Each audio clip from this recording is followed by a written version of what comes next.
There's no feeling quite like a video game flow state when the world melts away and you can just go and go and go. There's no punchline, I just think that's cool.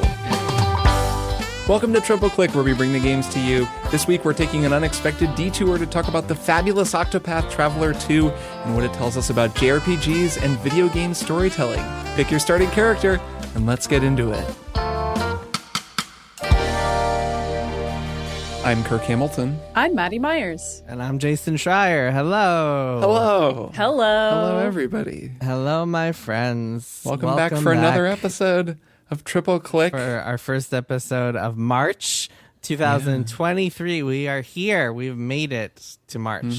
We did It's it. almost spring. I wrote it on my calendar. That's how badly I want it. I want You wrote spring to happen. like yeah. you put the date of spring in your calendar? March 20th. Nice. Can't wait. March 20th, okay. It's funny because like here in New York, it's been the mildest winter I can remember. We in had long a blizzard today and then it rained, which is worst case scenario. Welcome to Weather Pod. We're back to talking about the weather. On brand. Hey, look, if we're going to talk about Kirk's weather, I got to say, it snowed like 8 inches here in Portland or something, and it has been a total winter wonderland / disaster over the weekend.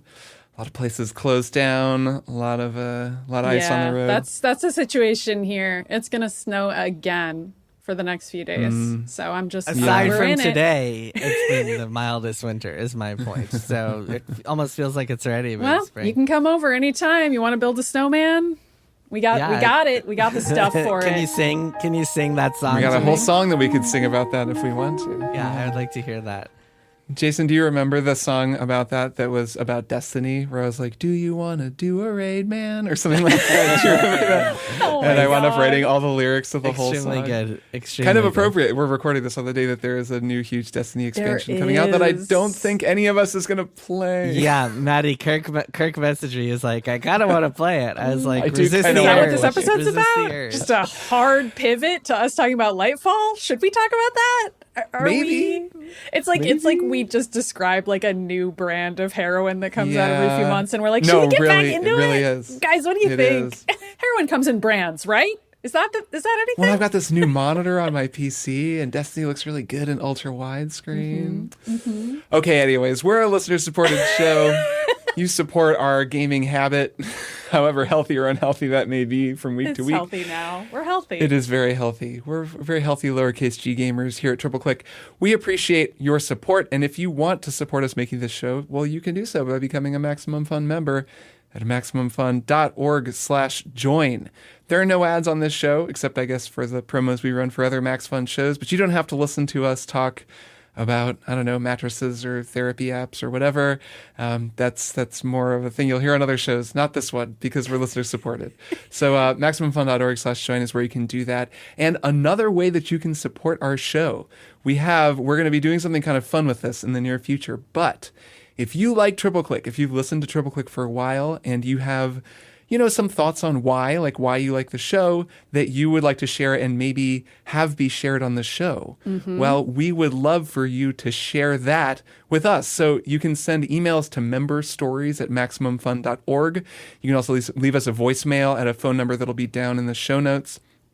And you might get your Triple Click tale told on the show at a future date. Click Tales. Is this part of the That'll be Tales it. series, or is Yes, it not yes, canon with yes. that? or- Tales of Triple Click. Tales of Triple Click. So anyways, there's the info for that. It's out of the show notes. And, no pressure or anything, no big deal. But if you want to share a story, we would welcome it. All right, let's get on to the meat of this episode. Jason, take us away. So today we're talking about JRPG storytelling and mechanics and mysteries, but really I just want to talk about Octopath Traveler 2, which is a Jason game I've just been punches through the ranting thin veneer. and raving about for the past couple of weeks. So this game, I would like to say this is a game that Jason called the Elden Ring of JRPGs and also possibly Game of the Year in the same newsletter that I read from Interesting. him. Interesting. well, I actually, guess you called called it House of the Year. Year. That's true. That's true. So, Octopath Traveler 2 is a sequel to a game from 2018 that I did not really love all that much. That was the type of game that a lot of reviewers fell for because of the aesthetics and the production Fell values, which for. were great. He meant like fell in love with, not fell for the Fell ruse. in love with. Okay. I thought tricked. we were really coming out hot here. No.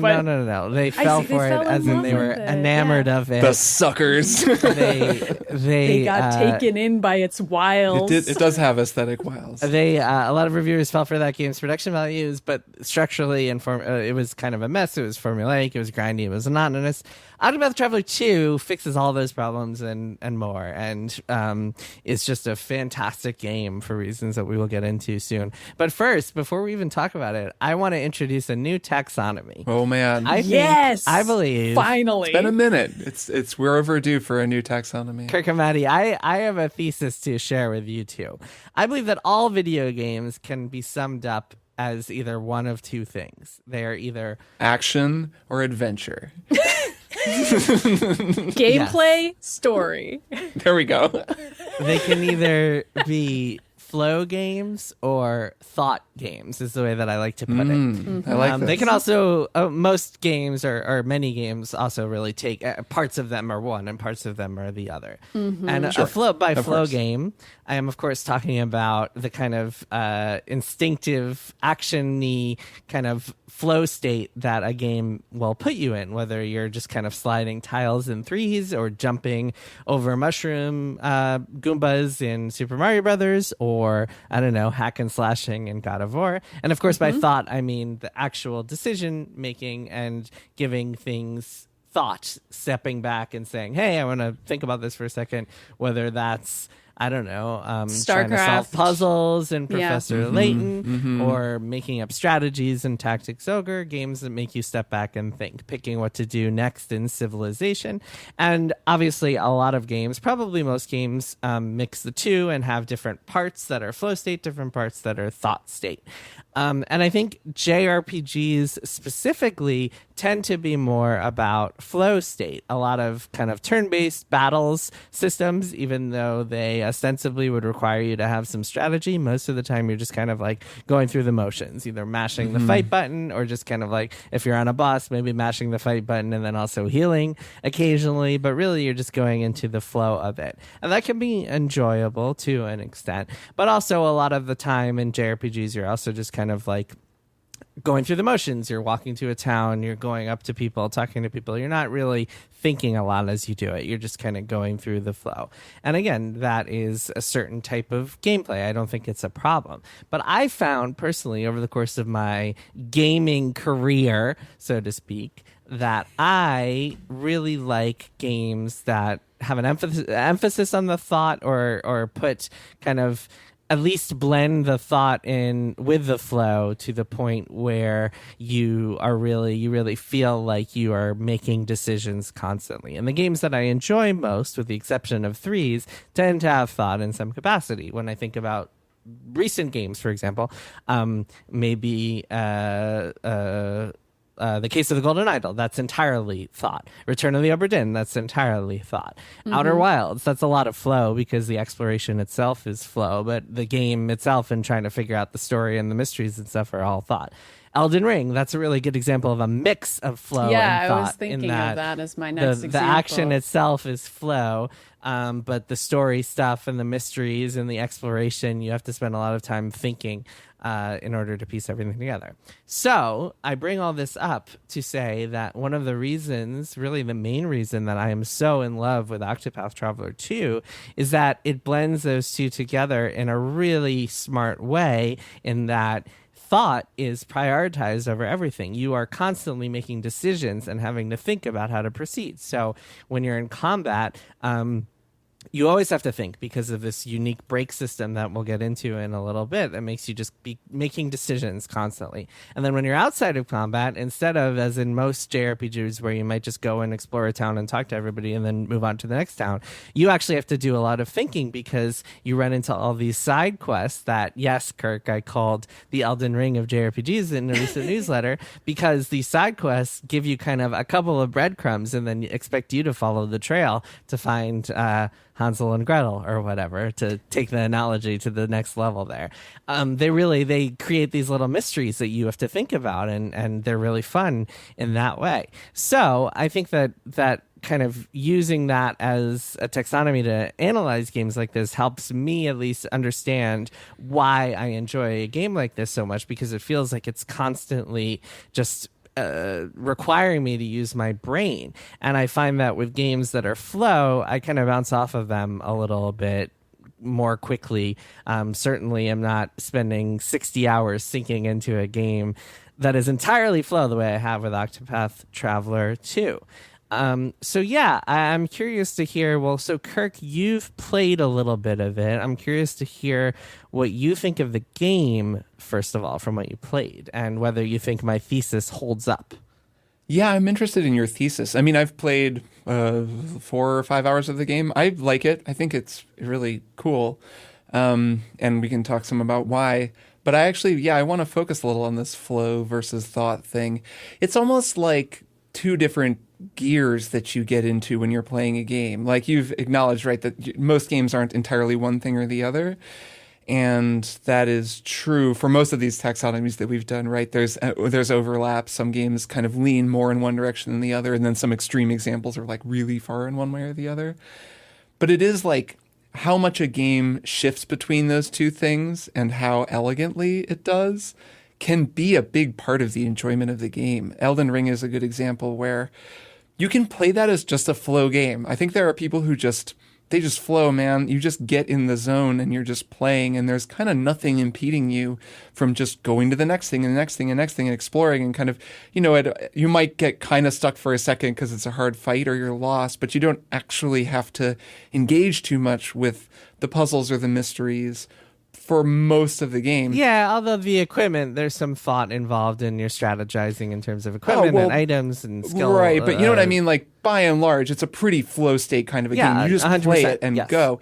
And then there's this layer on top of it that you can shift into at any time and that the game kind of urges you into, where suddenly you really are in a very thoughtful, mindset, which can then be really fun. With Octopath 2... I don't know. I'm definitely in kind of a flow state with the game a lot. I think that it kind of flows along, and that's for a couple of reasons. It's partly the way the combat works, and it's partly the way that the writing works. So this is a game where like the first game, there are 8 main characters who all feel like they would ordinarily be side characters in a role-playing game. And the way I think of this game, and what I think is such a cool idea about the first one, and is executed much better in this one, is that it's like they removed the silent protagonist from the JRPG or just from the RPG. And they said, what if instead of having this kind of empty vessel of a character who everybody orbits for the story, we just removed them entirely and then had the whole story just be about the interesting side characters that everyone always says are the best characters in the best stories anyways. And then the story was just a series of loyalty quests that gradually overlap more and more and more and become kind of this tapestry, rather than the loyalty quest being the best part of what's otherwise a just chosen one narrative or whatever in an RPG. So that's the structure of this game.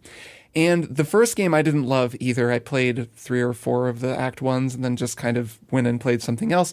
And that was because a lot of the characters were pretty tropey, or very tropey actually, and uninteresting. And what I'm finding in this game is it's not that the characters in the stories aren't tropey. They're really tropey still. I don't actually have to think too much about what's going to happen, because each one is this little, serving, like, individual serving of a little story where it's like, oh, I am the son of the king and the king is old and my war-loving brother is really powerful and leads the army, and the king says he wants me to take over because I understand peace, but then my brother betrays both of us and kills the king and he takes the kingdom. It's like, okay. Or another one is like, I have been framed for the murder of my family and now I'm in prison and I need to get vengeance on the, friend of mine who betrayed me. Like, they're all like that so far. I know there are kind of variations and twists, but they're well enough written or interesting enough. They subvert the tropes enough that I'm like enjoying them. But actually, I'm kind of just flowing along. And I think that's partly because of where I'm at in the story. And I'm curious how this compares to where you are, Jason, since you're near the end of the game. But it is like these early goings of this game are actually very flow-like, because it's just, learning the ropes of a JRPG combat system and then just going through these like pretty familiar, pretty cliched stories that are still enjoyable enough for me to like, and of course look and sound absolutely gorgeous. And so it's just very pleasant to play. So, okay, I want to just make one more point on thought, and then I want to throw it to you, Maddy. I know you haven't played Octopath Traveler, but I'm curious to hear your thoughts on this dichotomy and JRPG storytelling in general. But first, Kirk, I just want to say, so when I think about thought on a macro level in a game, I think another part of it is kind of like mapping out or kind of even figuring out what to do. What you're going to do, your kind of mental task list. Okay, I'm going to go over here and then I'm going to do this quest and it'll lead me over there and then I'm going to do that and it'll take me there. And I think that there's kind of structurally, there's a difference in a game that has this big flashing marker system where it tells you exactly where to go and what to do every time you highlight a quest, which feels like more of a flowy approach because you don't have to give it any thought, versus an Elden Ring. And so when you say, I kind of disagree with the concept that you could play Elden Ring just as a flow, because I think even kind of putting together in your head, like, oh, Blade said that a falling star hit over there, but I don't know exactly where it is. So I'm going to chalk that up to my mental to-do list or write it in my diary that I'm keeping next to me or whatever. And then I have to take care of this other thing. And then I want to go back to the round table. Yeah, I wasn't speaking in absolutes. It's not Tetris effect. Like, I understand that you do have to think. It's just a pretty flowy game as a general experience. Yeah, I just mean that nature, and we've talked about checkpoints in Elden Ring or markers in Elden Ring and how appealing a game is without them. That to me has always just been more appealing, to have to actually give it some thought to what you're doing next and put it together. And anyway, Octopath 2 has that in spades. So I've picked up the game and played for 2 hours without following any of like the main quest lines and just being like, okay, so I have to bring this person using my path actions, which are these character actions you can take outside of combat, like guiding someone or dueling someone or stealing from someone, an NPC. So I'm going to use a path action because this woman says that she was engaged to marry someone but has never even met him and wants to meet him. So I'm going to go find him. And while I'm there, I can also go explore this secret dungeon that I just found but haven't had a chance to visit yet. And then I'm going to go do that, and then this, and then that. And that sort of kind of planning out is part of the thought experience in my head, and I think that applies to Octopath 2, especially as you get further and further in the game. The combat we can talk about in a bit, but yeah, Maddy, I'm curious to hear your thoughts on this taxonomy and how it applies to JRPGs and stuff like that. Yeah, I really like this taxonomy, although it is kind of breaking my brain because I never thought about games this way. So that's great. I'm going to spend the next few weeks trying to decipher That's my goal here. Whether Metroid Prime is mostly flow, because I feel like as I'm playing it, I'm also thinking about what I did last. That's a good question. I would have said at the beginning of your description, it's entirely flow because I'm running, jumping, ball mode. I'm flowing all over the place here, but I'm always analyzing, I'm reading text logs, I'm thinking the whole time. And there's even puzzles as to where the Chozo lore is. This is a Metroid Prime episode, right? But yeah. Can we stay on Metroid Prime for a second? So I've been playing through Metroid Prime as well, and also continuing to play Dead Space Remake. And there's definitely an interesting difference along the lines of this sort of dichotomy, is that in Dead Space, it's a lot more flow because I'm going and doing things, like I'm going and now getting whatever. You're on discrete tasks that you can barely accomplish due to the high octane environment you're in. Yes. Well, it's always like, well, the plants are going to kill us all, so you need to go deal with the plants. Or like, the engines are broken, so you need to restart the engine. But in that game, you just press a button and a little laser pointer tells you where to go, and then you just follow the line, and you're going to fight some monsters and press a button, and then some people will tell you to go somewhere else. Where in Metroid Prime, it is a lot more thinky. Yes. Because you have to shift gears a lot out of that flow state, because you can't just run around, because you a lot of times don't know where you're supposed to be going and have to remember where you were and what this unlocks, etc. And that was one of my favorite things about Elden Ring, was that shift between flow and thought. And I agree with you, Jason, that the fact that it blends those two things is what's so exciting about it, because I really like the thought parts. I mean, we've talked about Case of the Golden Idol a lot, and I agree that's almost entirely thought. But to have that switch between how great FromSoft combat feels and then also the big picture of, what does Ronnie really want me to do? That's so weird. What is really going on here is extremely pleasurable as a game experience. But also on the thought tip and the JRPG tip, I know it's a bit of a topic change, but I do want to hear more from you two about why you think sometimes really trope-laden storytelling works and why sometimes it doesn't, because that's also fascinating. Yeah, well, so real quick, Maddy, I think on Metroid Prime, one of the thought aspects of it, one of the biggest thought aspects of it is having to remember what the thing, like discovering a new item and then remembering all the times where you've run into things that you can now unlock and just going back and backtracking. But yeah, Kirk, I know you have thoughts on video game JRPG tropes specifically and when they work and when they don't work. Do you have a kind of theory there on what makes them work and what doesn't? If you need a thought starter, one of my comparison points was Persona 5, which I would describe as having some very stereotypical high schoolers in it and yet still being extremely pleasurable in the way that Gossip Girl can be pleasurable or Riverdale can be pleasurable. Yeah, I don't have a finalized way of thinking about this, but Octopath 2 has been making me think about it in particular because the game is so fashioned as this nostalgia object, despite being a new game telling a new story. It's designed to look like pixel art, like look like a sort of Super Nintendo era, like a 16-bit JRPG. That's what the characters look like. But the look of this world, for anyone who hasn't seen it, is three-dimensional. There's really strong depth of field, so you'll be focused on a character in the foreground and the, town behind them will be out of focus. Like there's a camera sitting down in a little diorama. A diorama is the best way to put it. That's what it feels like. There are modern lighting effects, so you'll be carrying a torch and it sort of lights all of these little things. Everything looks so beautiful. And of course, the music is really, really good in this game, especially the nighttime field music in any of the different regions. It's always this woman singing, and I'll probably play some of it behind me right now just because really, really beautiful. I mean, I'm honestly playing the game 50% because that music, I just want to hear the next beautiful track.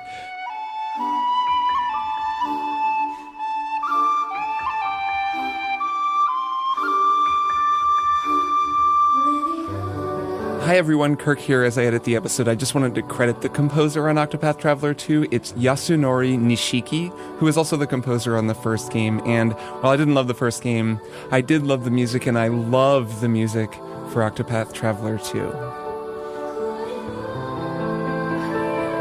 Just like this nighttime Enya stuff, man. It's so good.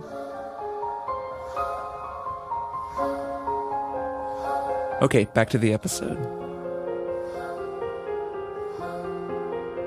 So there's this kind of nostalgia play going on with this game that I don't mind at all, and that I have a hard time differentiating from the nostalgia that I feel when I play, say, Final Fantasy VI or Suikoden 2, the games that we've played through together, because it's weird. It's like back then in the late 90s, people were just making games, and I don't think they were made to evoke nostalgia, even though they are often very sort of emotional and nostalgic stories. There's a lot of sepia-toned flashback. There's a lot of melodrama. But they were modern stories being told at the time. Now, when I play those games, I feel nostalgic for just, the past. It's like watching an old movie. If you watch a 70s movie, it just makes you feel nostalgic because everyone's talking on corded phones. This game makes me feel that same thing. And I allow for all of these cliches because they all play a role in that feeling, and that really works for me. I just am, I'm like, well, yeah, of course, it's this really, it's this one story about succession in a kingdom that I've heard a million times, but this whole thing is kind of a throwback. It all feels like a cliche, so it's fine, and I let that go. And then, Maddy, you mentioned Persona, which is interesting because Persona isn't that. It's, it's set in the modern day, it's all about the internet, it's about modern kids, but it is about high school, and so it makes me kind of nostalgic for being a student. So I guess the only thought I'm coming up with right now anyways is that there's some element of nostalgia in almost every JRPG I've played, whether you're actually playing as high school kids or you're playing a game that reminds you of what it was like when you were in high school. And I know that can't be the case because not everyone was in high school when they played these games. Not everyone is my age or, our age range. And yet it's still there. It's still something that I notice and think about.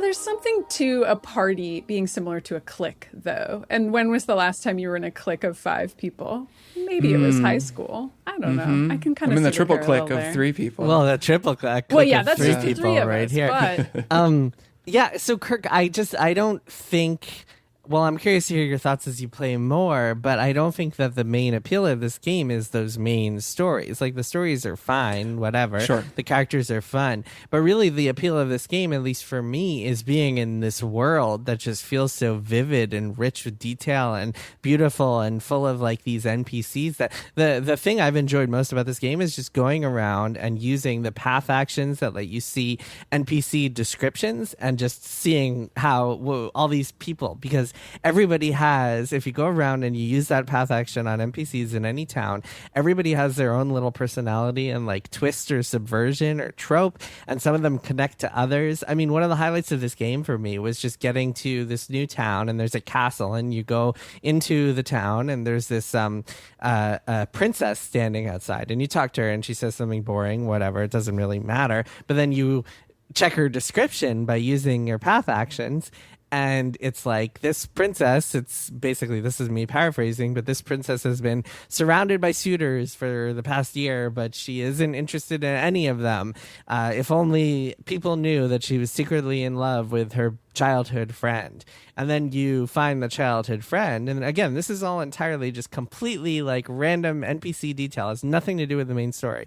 You find the childhood friend, and it turns out it's a woman, and oh hey, that's this cool little detail that you just find in the game.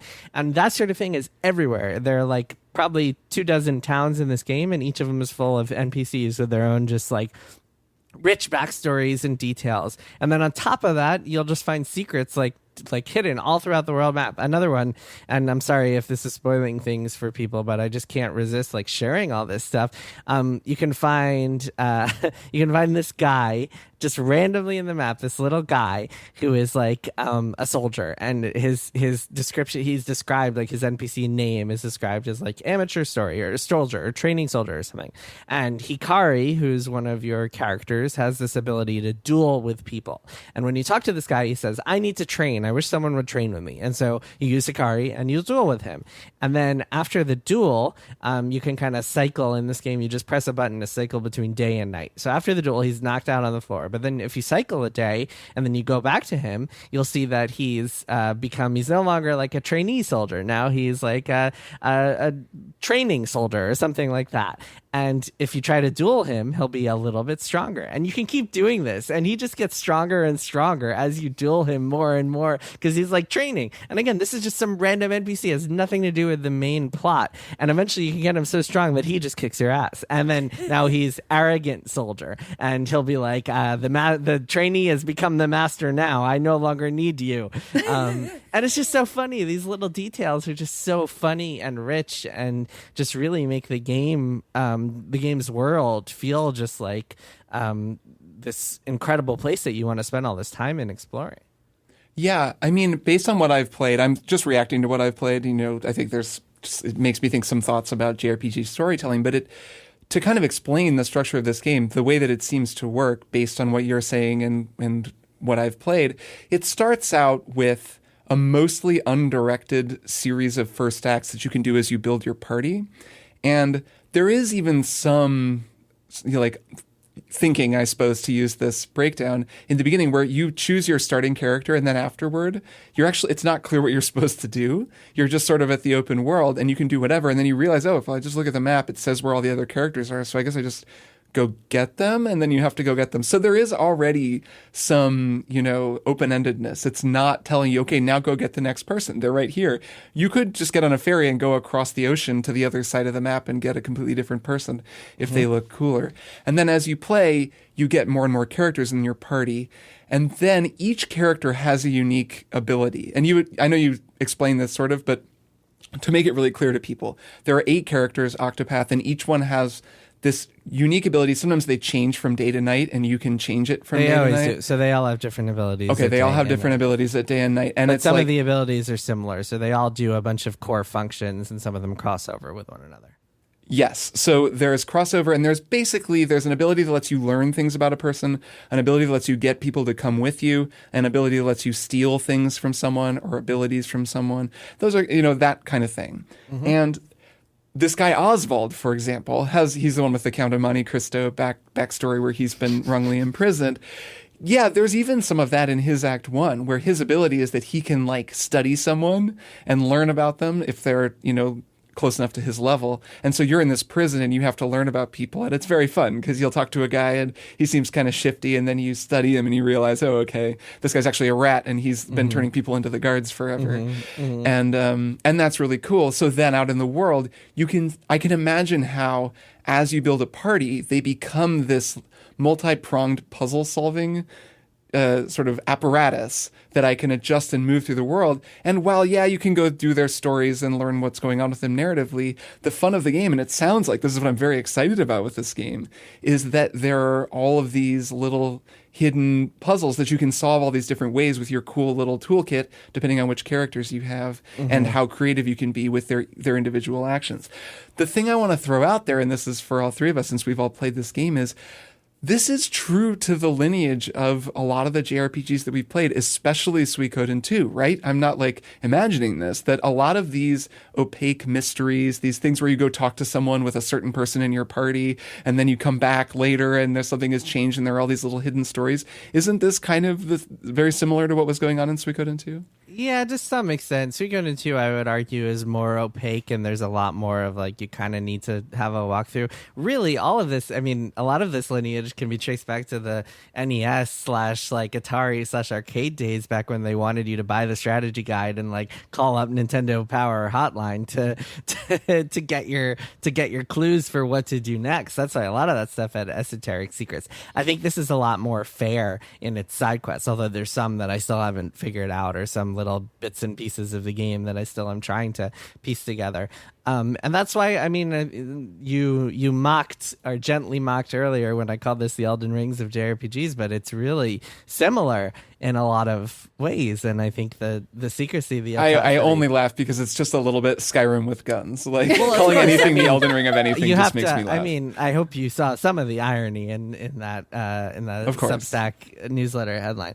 But I want to talk about the combat, because I think the combat is really, like, that's what you spend a lot of your time in this game doing, is fighting battles. And I think it's really worth bringing up because it's just so much better than your average turn-based system. And Kirk, I think it gets more complicated and more interesting the more you play, as is often the case with these kinds of games. So the way the combat works is it's turn-based. You see your character's turn order on the top of the screen, and every enemy you encounter has weaknesses, right? And so when you meet a new enemy, you'll see on the bottom of their kind of avatar, whatever, the picture of them, you'll see a number, and then you'll see a bunch of kind of question marks. And the question marks each represent a different weapon type or element type. So an enemy might be weak to spears and fire or whatever it is. And the number, every time you hit them with one of those weak points, that number goes down. And so if it starts at 5, you hit them 5 times with different swords,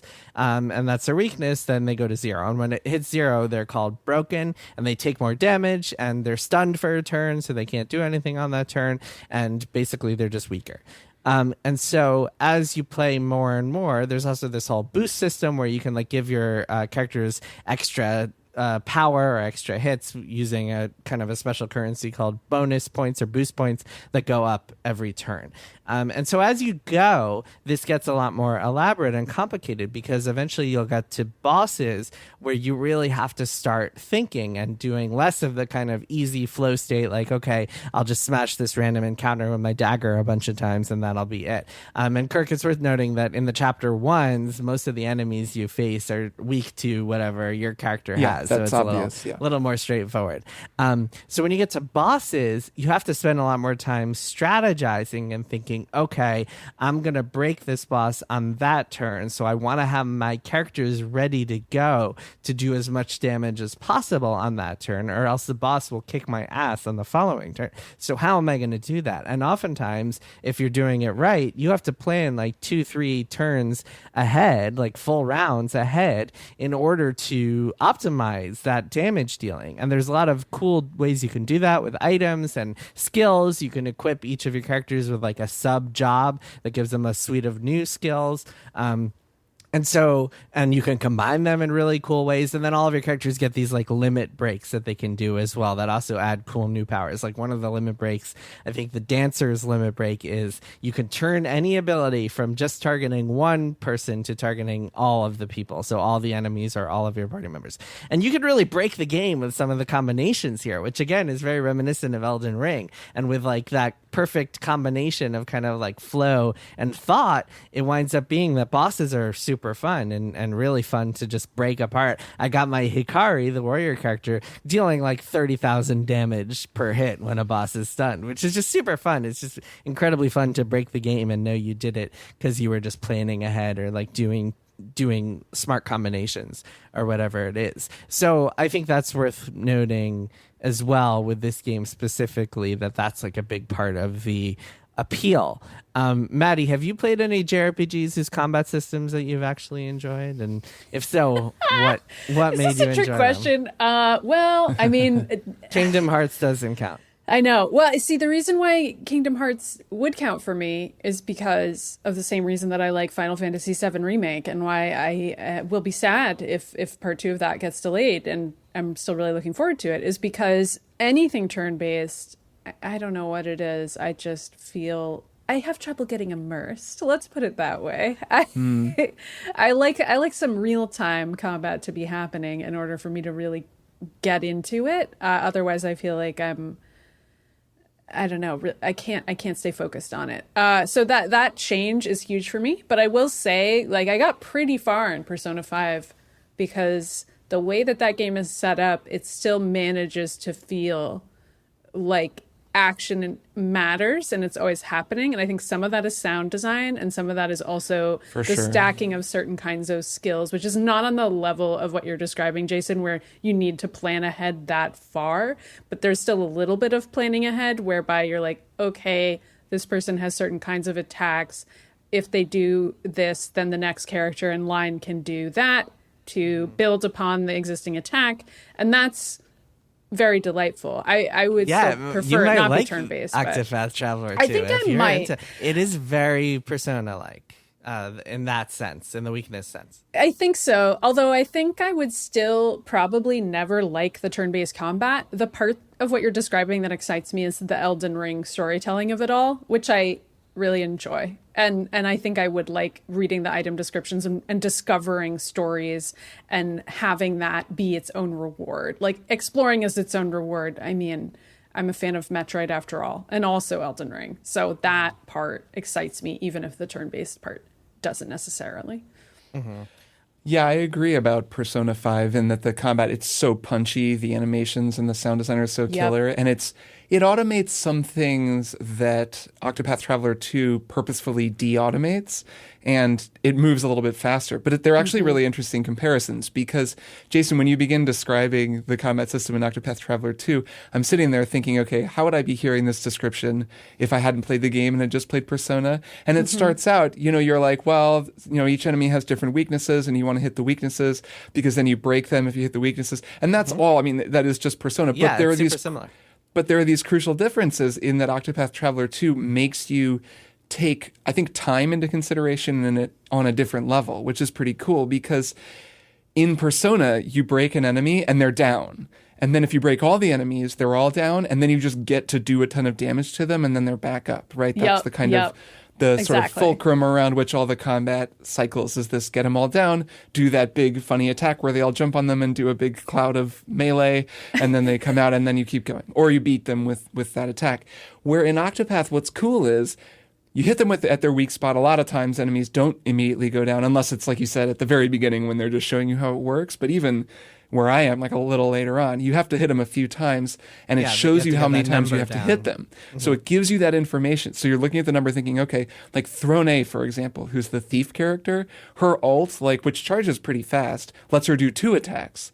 So she can do 2 attacks, and that lowers them even more. And then you can also do the, whatever it's called, the charge up thing, where you get multiple attacks on your turn. The boosting. So boosting, right. So you can advance, you can bank attacks, or you can hold your attacks back. You can block for a turn to build up a boost for next turn with the goal of getting them into the broken states so you can do maximum damage. It reminds me a little bit of Bravely Default too, I guess, because that game also, same same developers. That game also had some of that sort of bank your moves, and then you have a debt that you have to wait and pay off.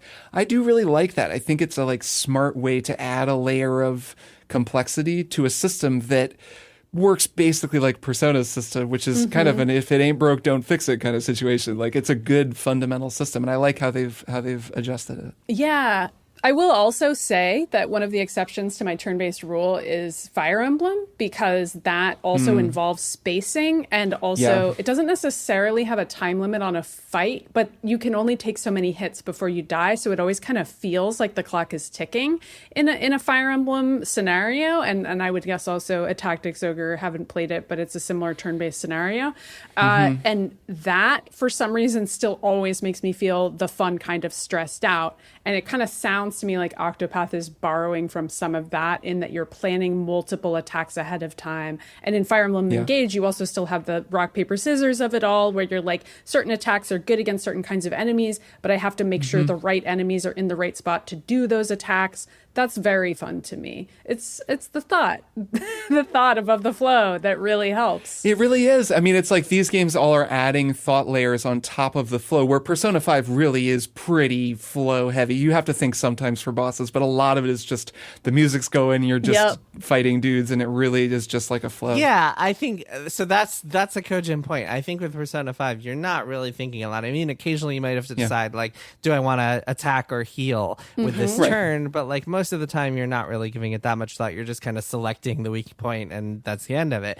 In Octopath, especially with the boss battles, there's a lot more, because as the bosses get more challenging and more elaborate, they present really interesting scenarios. Some of them might have weak points locked off until you defeat some of their minions. Others might start casting a special spell or something that is going to wipe your party or hurt your party, and so you have to get them knocked out in order to stop it. And so you have to kind of look at the turn order and be like, okay, they're coming up in 2 turns. How can I do this? Do I have to start going into my items? Do I have to use all my boost points right now to knock them out before the attack goes? Or do I wait and risk that they're gonna say, okay, my character's hit points are pretty high, maybe I'll just suck it up and take the attack in anyway? And there's a lot of decision making that goes sounds into a lot it. more like a Fire Emblem to me, in a good way. Yeah, it's just there's no spatial positioning. Right, of course. But to throw another game in there, this is also a lot like Marvel's Midnight Suns. Yes. Oh my God, you're so right. So especially the later battles in that game, once you start taking on the super tough enemies that can regenerate health, there were so many times where I wound up in those situations where the fight is starting and I'm like, okay, I got to burn everything down just to get these 2 enemies off the board.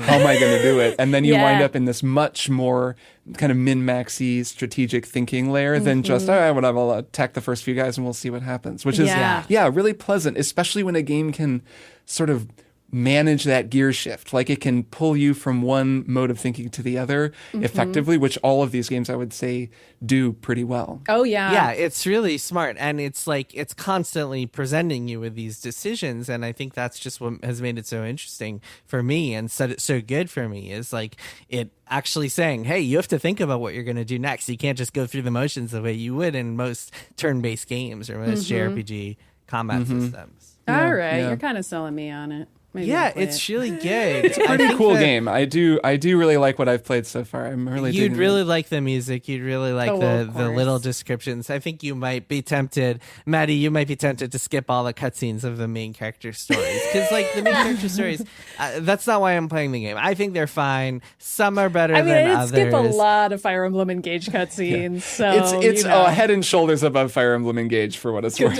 Storytelling wise. So just to give you a taste of it. So yes, Kirk kind of summed up a couple of them. I picked my starting character was Throne, who's this thief who lives in the back alleys of this New York city. By the way, the game it's not set in a medieval fantasy world. It's set in a turn of the 19th century Industrial Revolution type world with a Wild West section, a samurai section, and their deserts and snowy fields and scholars. And it really is. It's set in they're Westworld. different areas. It's in Westworld, it is Westworld. exactly. It exactly it's what I set in was thinking. Westworld. So Throne, her story is that she's like part of this gang of murderous thieves who like go on assassination missions and stuff, and she decides to break free of them by killing the people who run the organization, and like winds up on this quest to find them and hunt them down. And there's some cool stuff there. Again, some of the stories are better than others. There's one who's just like, it's so funny in comparison. One whose story is entirely, I want to go be a big dancer in the big city. I want to be a popular dancer. And that's, you might think that her story goes places, but it doesn't. That's the entirety of her story, is that she wants to be a dancer. They really do feel like JRPG side characters, which is nice because even if a story is kind of whatever, you play through it pretty quick, and then you're on to the world and exploring and doing the fun stuff. Another thing I wanted to note is two big things that I think make the most significant impact when it comes to changes from the first game. So one is that in the first game, it never really felt like the characters were connected, because each of their stories, you just see them solo, and some of the stories, it didn't really make sense why like the villainous thief was hanging out with this like pious cleric type, and it didn't really work. For various reasons. It felt like 8 people on an independent adventures, and like it made no sense that they were traveling together. In this game, first of all, none of them are really either too good or too bad, so it kind of makes sense that they're hanging out together. They're all more in the kind of ranging from chaotic neutral to like I don't know, chaotic evil, like a little bit of evil here and there. There's nobody who's like super great or anything, except maybe Hikari. But more importantly, there's a lot more party banter, it's called, where you like press the plus button on your Switch and you'll see an optional little skit when they talk to each other. And this time, instead of just it being random little skits that happen every once in a while, they happen a lot more often, and they happen during the story missions, so you can see whoever's traveling with your party actually comment on what's going on, which really adds a lot of flavor to it. So in the story cutscenes, you still just see your one character, but in the optional party banter, you see other people talking to them and being like, oh, how did you feel about this? Oh, you look like you're struggling because of this. And they actually talk about what's happening. So it feels like they're traveling together. A little thing that I like is also just that in combat, they'll just be like, nice job, Hikari. Yeah. Way to go, Throne. Yeah. And it's very heavy handed, but actually it sort of works. Yeah, it helps. helps. Yeah, it makes it feel like they all know each other. And the other, just real quick, the other really important thing is that in the first game, and this was the worst part, this was what really just made me not like that game very much, or at least not love it. Every single chapter followed the same formula. You get to a town, some cutscenes play, you use your path action, you go through a dungeon, and then there's a boss, and that's it. And that happened 31 times. There was one exception. There 4 chapters. I can't believe characters. you played that whole game, man. Well, I was reviewing it. I had to finish it. You're the JRPG man, too. I'm yet to grind. I haven't had to grind once in this game, and I'm basically almost done, which is nice. So it was just so formulaic. This game switches it up. Like some chapters, there's no bosses. Some chapters, there's no dungeons. Some chapters like do things differently, have 2 dungeons. Sometimes chapters branch. So it might be like with Throne, for example, after chapter 1, there's like mother's route and father's route, because you're going to find mother and father. And so go find them with your knife. Yeah. And so exactly. And so it just feels, it's kind of, some of the changes are subtle and small, but it just makes it feel so much better than the first game, because you're not just following the same formula over and over again, and you don't know what to expect. There's a ton of variety, a ton of interesting stuff that happens. And yeah, man, this game, I could just go on about this game forever, because I haven't been this hooked on a game since probably Elden Ring. And really, it's one of the best JRPGs maybe I've ever played. Like, I love it. Wow. It's just fantastic. House of the Year, Jason Schreier. Yeah, I love it. I think it's awesome. And I think, Maddy, I think even you would get a lot out of it. I mean, best JRPG Jason's ever played? That means I might think it's okay. Yeah, exactly. It's a bold statement. All right. Why don't we, we've given this enough thought, so why don't we flow our way to the next segment. We're going to take a little break, and then it's time for one more thing.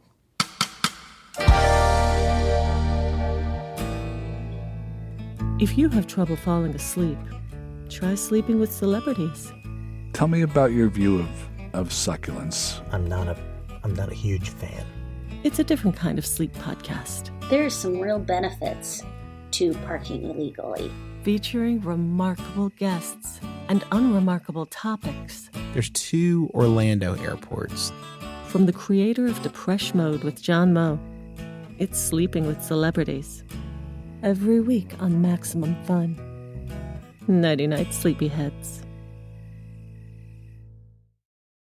Hi, I'm Jesse Thorne, the founder of Maximum Fun, and I have a special announcement. I'm no longer embarrassed by my brother, and me. You know, for years, each new episode of this supposed advice show was a fresh insult, a depraved jumble of erection jokes, ghost humor, and frankly, this is for the best, very little actionable advice. But now, as they enter their twilight years, I'm as surprised as anyone to admit that it's gotten kind of good. Justin, Travis, and Griffin's witticisms are more refined, like a humor column in a fancy magazine. And they hardly ever say bazinga anymore. So, after you've completely finished listening to every single one of all of our other shows, why not join the McElroy brothers every week for My Brother, and Me? All right, Kirk, Maddy, it's time for one more thing. Maddy, take us away. Okay, I saw Robocop for the first time. Pretty good For movie. the first time. It's so good, isn't it? know. I'm so excited you watched it. I love RoboCop. Man, it's a good movie. Pretty good. This was a really big hole in my personal canon, and I feel very proud to have finally made it happen.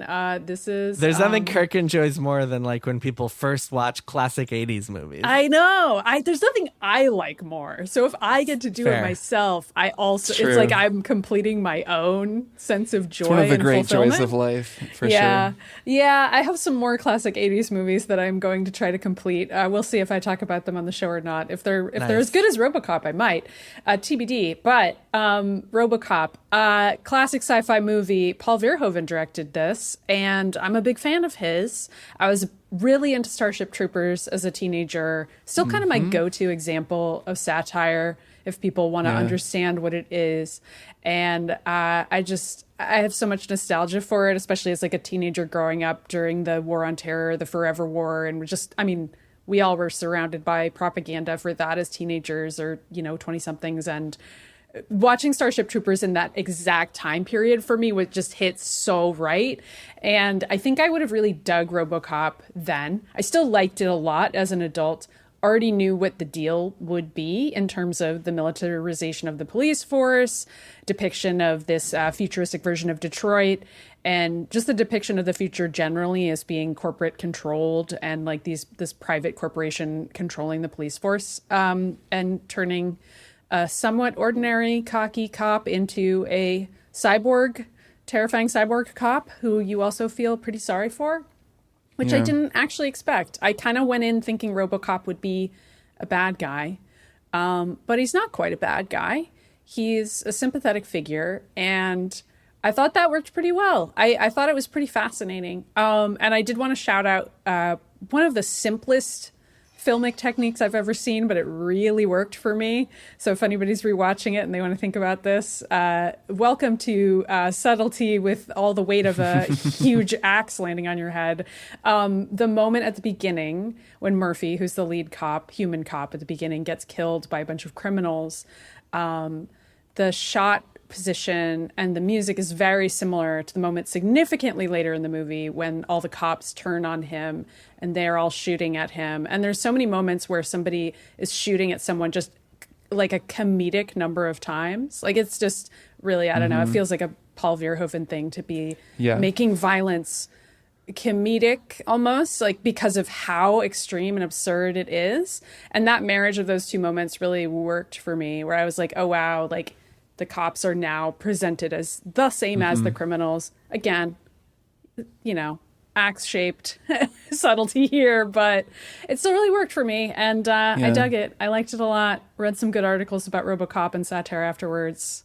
Really like Paul Verhoeven's stuff, and I recommend it. Also, I do not subscribe to Amazon Prime. I don't pay for it, but you can watch it on there for free with ads. So even if you don't want to give Jeff Bezos any money, you can still watch RoboCop. I'm sure I'm still paying him somehow. Yeah, but you are whatever. giving him money by watching I don't care, ads, but yes. Jason. I don't care. Better than nothing. Look, I have Amazon Prime. It's impossible it's to not like... avoidable. What am I doing? Anyway, Yeah, that's how I mean- watched it. If people want to check it out, I recommend it. RoboCop, cool movie.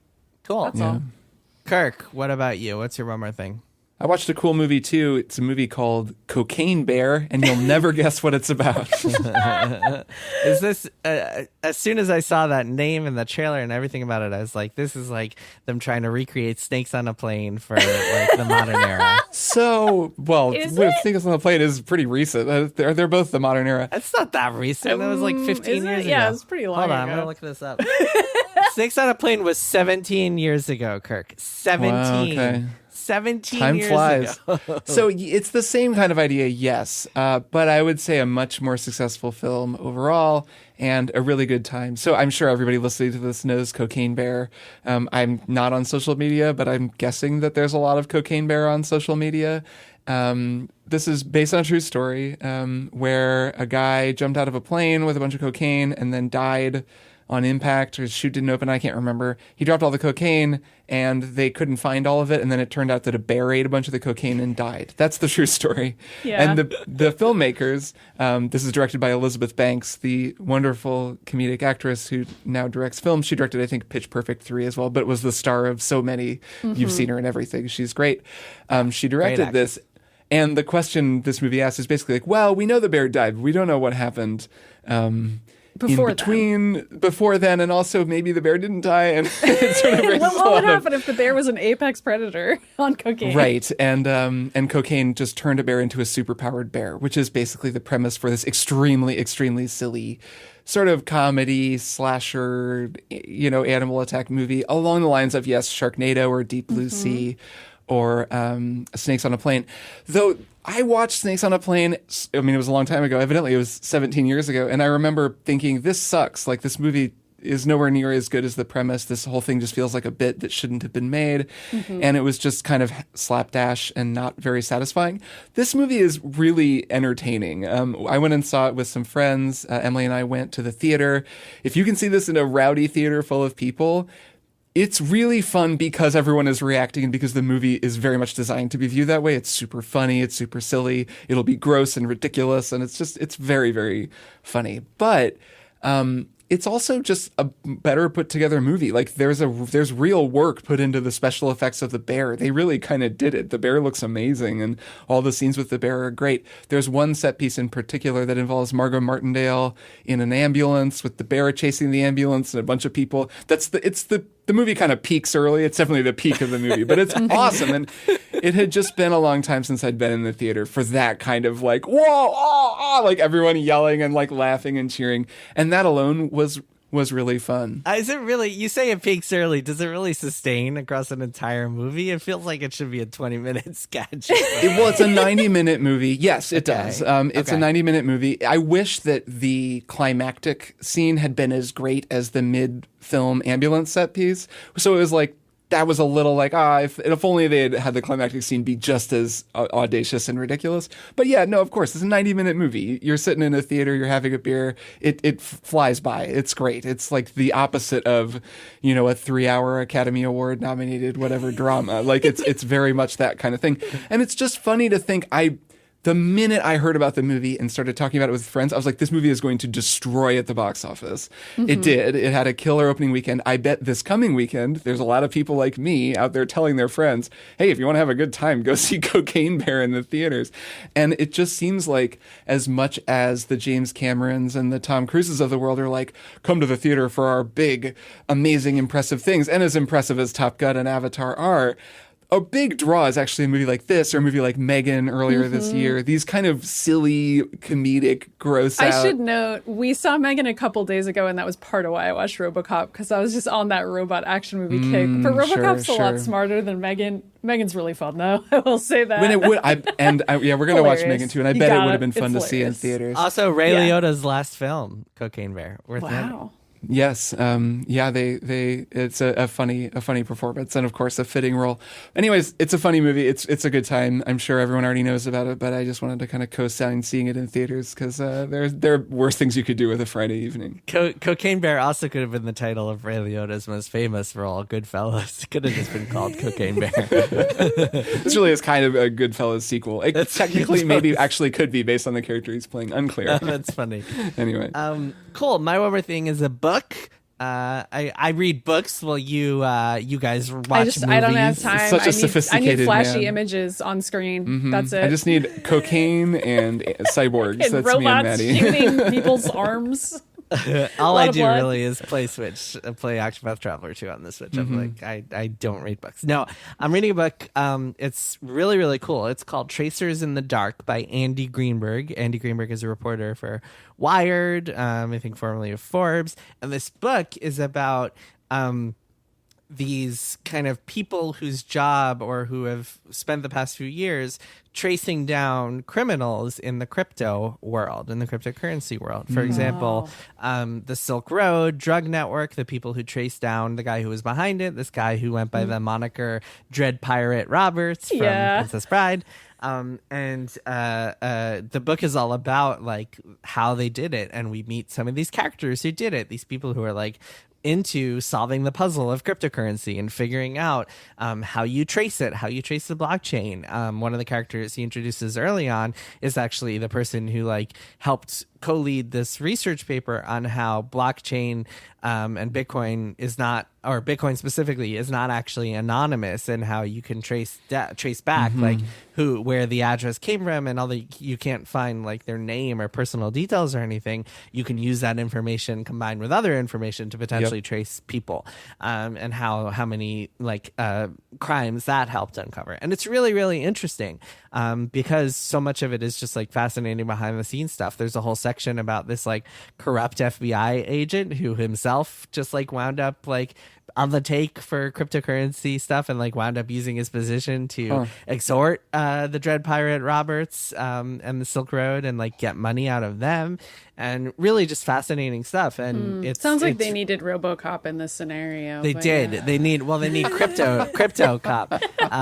Maddy, if you were titling the book, you could call it crypto cop. Or you could call it cocaine crypto. Crypto. It's fine. Robocop 5, he does some cocaine and then tracks down some crypto bros. I don't know. We'll make it work. And I think the real thing to note here is that it's just written extremely well, and good writing can really just carry you through a nonfiction story, no matter what. And this book is really, really good at that. It reads like a great thriller or something like that. It just has it's just extremely readable. And so I really enjoyed it. I haven't finished it yet, but I'm really enjoying what I'm reading so far. Once again, called Tracers in the Dark by Andy Greenberg. And that is it for this week's episode. Cool. So, Kirk, Maddy, are you guys going to, after we finish recording this, are you going into flow mode or thought mode? What are you thinking? I think I'm going to go do some... So I'm going to eat dinner, which I would say is flow. Yeah, I was going to say, I think I'm going to give some thought to what to have for dinner and then flow my way to the kitchen. I'm going to go edit this episode, which is pure flow mode. No thought required. Just That's total fair. flow. That's fair. All right, guys, I will see you both next week. Yeah, see you both next week. Bye. Triple Click is produced by Jason Schreier, Maddy Myers, and me, Kirk Hamilton. I edit and mix the show and also wrote our theme music. Our show art is by Tom DJ. Some of the games and products we talked about on this episode may have been sent to us for free for review consideration. You can find a link to our ethics policy in the show notes.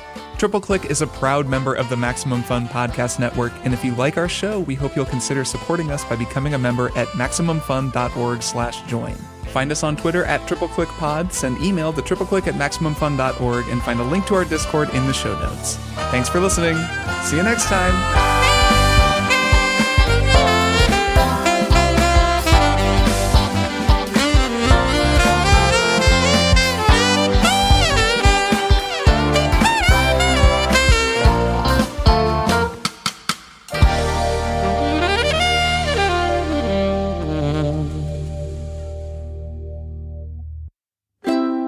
MaximumFun.org.